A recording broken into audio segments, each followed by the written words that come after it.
మీకు అవకాశం ఉన్నప్పుడు ఏదైనా శుక్రవారం నాడు కానీ ఏదైనా సరే ఉత్తరా నక్షత్రం రోజున కానీ విశేషమైనటువంటి ఏకాదశి తిథి నాడు కానీ పౌర్ణమి నాడు కానీ లక్ష్మీదేవికి తామర పువ్వులతో పూజ చేయండి.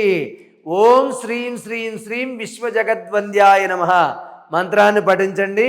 పౌర్ణమి నాడు కానీ పౌర్ణమి శుక్రవారం వచ్చినప్పుడు కానీ లక్ష్మీదేవిని తామర పువ్వులతో పూజ చేయండి.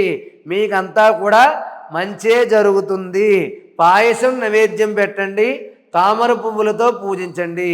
నెలకొక్కసారి కానీ 3 నెలలకు ఒక్కసారి కానీ మీ ఇంట్లో పురోహితుల ద్వారా లక్ష్మీదేవికి పూజ జరిపించుకుని యథాశక్తి లక్ష్మీ గణపతి హోమం జరిపించుకోండి.